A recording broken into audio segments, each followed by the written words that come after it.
MTV news Kannada ವಾಹಿನಿಗೆ ಸ್ವಾಗತ. ಹುಕ್ಕೇರಿ ಗ್ರಾಮೀಣ ವಿದ್ಯುತ್ ಸಂಘದ ಚುನಾವಣೆಯಂತೂ ಪ್ರತಿಷ್ಠೆಗೆ ಕಾರಣವಾಗಿದ್ದು ಇಡೀ ರಾಜ್ಯವೇ ನೋಡ್ತಾ ಇದೆ. ಒಂದ್ ಕಡೆ ಜೊಲ್ಲೆ ಜಾರಕಿಹೊಳಿ ಬಣದ ಶಕ್ತಿ ಪ್ರದರ್ಶನ, ಮತ್ತೊಂದು ಕಡೆ ಎಬಿ ಕತ್ತಿ ಬಣದ ಅಬ್ಬರದ ಪ್ರಚಾರ ನಡೀತಾ ಇದ್ದು, ಇವತ್ತು ಹುಕ್ಕೇರಿ ತಾಲೂಕಿನ ಅಂಕಲಿ ಗ್ರಾಮಕ್ಕೆ ರಮೇಶ್ ಕತ್ತಿ ಅವರು ಪ್ರಚಾರ ಕಾರ್ಯಕ್ರಮಕ್ಕೆ ಬಂದು ಹೋದ ಬಳಿಕ ಅಂಕಲಿ ಗ್ರಾಮದ ನ್ಯಾಯವಾದಿಗಳು ಆದ GR ಪಾಟೀಲ್ ಮತ್ತು ಭರತ ಕೊಂಡೆ ಅವರು ಮಾಧ್ಯಮಗಳ ಮುಂದೆ ಮಾತನಾಡಿ ಎಬಿ ಕತ್ತಿ ಅವರು ಅಂಕಲಿ ಗ್ರಾಮಕ್ಕೆ ಕೊಟ್ಟಿರುವ ಕೊಡುಗೆ ಬಗ್ಗೆ ಮತ್ತು ಅಂಕಲಿ ಗ್ರಾಮದ PKPS ಬಾಗಿಲು ಮುಚ್ಚುವ ಪರಿಸ್ಥಿತಿ ಇದ್ದಾಗ ರಮೇಶ್ ಕತ್ತಿ ಅವರು PKPS ಉಳಿಸಿರುವ ಸಾಧನೆ ಕುರಿತು ಮಾತನಾಡಿದ್ದಾರೆ. ಇದನ್ನ ಮತ್ತೊಂದು ರೀತಿ ಹೇಳಬೇಕಾದ್ರೆ ವಿರೋಧ ಪಾರ್ಟಿ ಅಂದ್ರೆ ಈ ಅಪ್ಪನಗೌಡ, ದಿವಂಗತ ಅಪ್ಪನಗೌಡನ ಹೆಸರು ಇಟ್ಕೊಂಡು ಏನು ಒಂದು ಪೆನೆಲ್ ಮಾಡಿದಾರಲ್ಲ, ಈ ಬರೀ ಅಪ್ಪನಗೌಡ ಹೆಸರು ಮುಂದೆ ಬದನಾಮ್ ಆಗೋ ಸಾಧ್ಯತೆ ಇದೆ. ಅದಕ್ಕೆ ಯಾಕಂದ್ರೆ ಇಲ್ಲಿ ನಮ್ಮ ಕ್ಯಾಂಡಿಡೇಟ್ಗಳು ಇದ್ದಾರೆ. ಅಂದ್ರೆ ನಮ್ಮ ರಮೇಶಣ್ಣ ಕತ್ತಿ, ಉಮೇಶ್ ಕತ್ತಿ ಇವರೇನು ಸಹಚರರು ಇದ್ದರು. ಇವರ ಆ ಜಾರಕಿಹೊಳಿ ನೇತೃತ್ವದಾಗ ಒಂದು ಪೆನೆಲ್ ಮಾಡಿದ್ರು. ಜಾರಕಿಹೊಳಿ ಆಗಲಿ ಮತ್ತು ಈ ಅಣ್ಣಾಸಾಬ್ ಜೊಲ್ಲೆ ಅವ್ರ ನೇತೃತ್ವದಾಗ ಒಂದು ಪೆನೆಲ್ ಮಾಡಿ ನಿಂತಿದ್ದಾರೆ. ಅವರು ಒಂದು 15 ಜನ ನಿಂತಿದ್ದಾರೆ. ಆದ್ರೆ ಅವರು ನಮ್ಮವ್ರ ಖರೆ ನಾವು ನಮ್ಮವ್ರ ಅಂತ ಹೇಳಿ ತಿಳಿದು ಅವ್ರಿಗೆ ನಾವು ಹೋಟ್ ಹಾಕಿದ್ವು ಅಂದ್ರೆ ಆ ಹೋಟ್ ಈ ನಮ್ಮ ಹುಕ್ಕೇರಿ ತಾಲೂಕಿಗೆ ಬೆಳೆಯಂಗಿಲ್ಲ. ಒಂದು ಎಕ್ಸಂಬಕ್ಕೆ ಹೋಗ್ತೈತಿ, ಎಕ್ಸಂಬ ಡಬ್ಯಾಗ ಮತ್ತು ಗೋಕಾಕ್ ಡಬ್ಯಾಗ ಹೋಗ್ತಾವೆ. ನಾವು ಅದಕ್ಕೆ ವಿಚಾರ ಮಾಡಬೇಕು. ಯಾಕಂದ್ರೆ ಅವರು ಈ ಎಕ್ಸಂಬದವ್ರಾಗಲಿ ಮತ್ತು ಗೋಕಾಕದವ್ರಾಗಲಿ ನಮಗೆ ಮುಂದೆ ಯಾವ ರೀತಿ ನಡ್ಕೊಳ್ತಾರೋ ಅನ್ನೋದು ನಮಗೆ ಎಲ್ಲರಿಗೂ ತಿಳಿದೆವು. ಅದನ್ನು ಅನುಭವಿಸೋದು ಬೇಡ.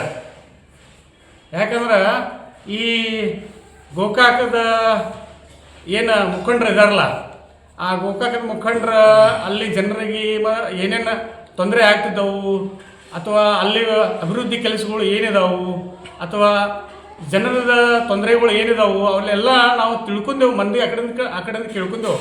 ಆ ಪ್ರಸಂಗ ನಾಳೆ ನಮಗೂ ಬರೋ ಚಾನ್ಸಸ್ ಹೆಚ್ಚೈತಿ. ಅದಕ್ಕೆ ಅವರು ಇಲ್ಲಿ ನೋಡ್ಬೇಕಾಗಿ ನಾವು ಅಂದ್ರೆ ರಮೇಶ್ ಕತ್ತಿ ಅವ್ರ ಪೆನೆಲ್ನಾಗ ನಮ್ಮ ತಾಲೂಕಿನವ್ರಿದ್ದಾರೆ.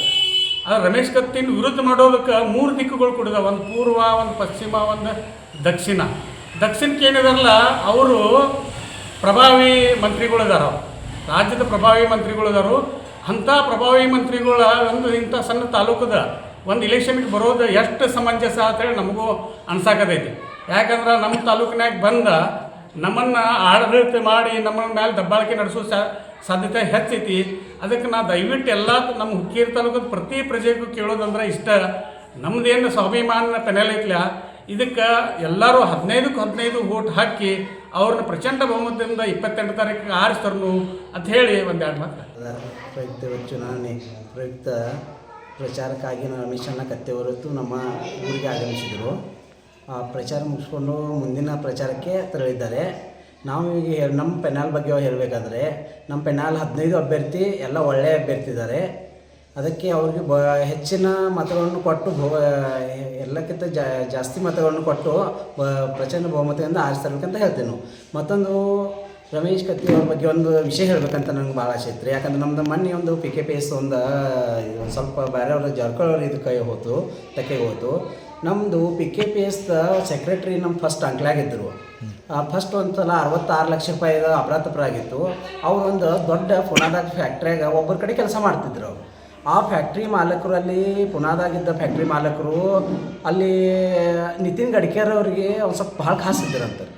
ನಿತಿನ್ ಗಡ್ಕರಿ ಅವ್ರು ಖಾಸ್ ಇದ್ದ ಮ್ಯಾಗ ನಮ್ಮಲ್ಲಿ ಅವ್ರು ಏನು ಸೆಕ್ರೆಟ್ರಿ ಇಲ್ಲಿ ಲಪಡ ಮಾಡಿ ಪುನಃ ಹೋಗಿ ನಿಂತರು. ಅಲ್ಲಿಂದ ಅವ್ರು ಮಾಲಕನ ಕಡೆ ಫೋನ್ ಮಾಡಿಸಿದಂತಾರೆ ನಿತಿನ್ ಗಡ್ಕರಿ ಕಡೆಯಿಂದ ರಮೇಶಣ್ಣ ಕಾಲ್ ಮಾಡಿರಂತಾರೆ. ಅಣ್ಣ ಹಿಂಗೆ ಲಪಡ ಆಗೈತಿ, ಭಾಳ ನಮಗೆ ತ್ರಾಸು ಕೊಡತ್ತಾರು, ಪೊಲೀಸ್ ಸ್ಟೇಷನ್ಗೆ ಹೋಗ್ತಾರು, ಹಂಗೆ ಕೊಡತ್ತಾರು, ಮತ್ತು ಅವ್ರಿಗೆ ಅಷ್ಟು ಹೇಳ್ರಿ ಅಂತ ಹೇಳಂತಾರೆ. ಅವ್ರು ಹೇಳಿದ ಮ್ಯಾಗ ರಮೇಶಣ್ಣ ಅಂದ್ರೆ ನಿತಿನ್ ಗಡ್ಕರಿ ಇದ್ದವ್ರು ರಮೇಶಣ್ಣ ಕಾಲ್ ಮಾಡಿರಂತಾರೆ. ಕಾಲ್ ಮಾಡಿದ ಮ್ಯಾಗ ರಮೇಶಣ್ಣ ಅಂದಿರ್ತ ಒಬ್ಬ ವ್ಯಕ್ತಿ ಸಂಬಂಧ ಒಂದು ಅಂಕಲಿ ಊರನ್ನ ಕೊಲ್ಲಕ್ಕೆ ನನ್ನ ಕಡೆ ಆಗಂಗಿಲ್ಲ ಸರ್, ನೀವು ಬೇರೆ ಏನಾರು ಕೆಲಸ ಹೇಳಿ ನಾನು ಅದನ್ನು ಮಾಡಿಕೊಡ್ತೇನೆ. ಇದನ್ನು ಒಂದು ಕೆಲಸದ ಸಂಬಂಧ ಒಬ್ಬನ ವ್ಯಕ್ತಿ ಸಂಬಂಧ ಅಂಕಲಿ ಊರಿಗೆ ನಾವು ಮೋಸ ಮಾಡೋಕೆ ಆಗಂಗಿಲ್ಲ ರೀ, ಅದನ್ನು ಬಿಟ್ಟು ನಂಗೆ ಏನೂ ಕೇಳ್ರಿ ನಾನು ಮಾಡ್ತೇನೆ ಅಂತ ಹೇಳಿದಾರೆ ಅವರು. ಅದ್ರಗೋಸ್ಕರ ಅವ್ನಿಂದ ನಾವು ಇಷ್ಟೊಂದು ಸಂಬಂಧ ಆಗಲಿ ನಾವು ಇದನ್ನಾಗಲಿ ಅವ್ರ ಮ್ಯಾಗ ಒಂದು ವಿಶ್ವಾಸ ಇಟ್ಕೊಂಡು ಇನ್ನಾಸ್ ಮಟ್ಟ ನಾವು ಹೋಗ್ತಿದ್ದೆವು. ತಾಜಾ ಸುದ್ದಿಗಾಗಿ MTV ನ್ಯೂಸ್ 24/7ಗೆ ಸಬ್ಸ್ಕ್ರೈಬ್ ಮಾಡಿ ಮತ್ತು ಬೆಲ್ ಐಕಾನ್ ಅನ್ನು ಒತ್ತಿ. ತಪ್ಪದೇ ಲಿಂಕ್ ಶೇರ್ ಮಾಡಿ.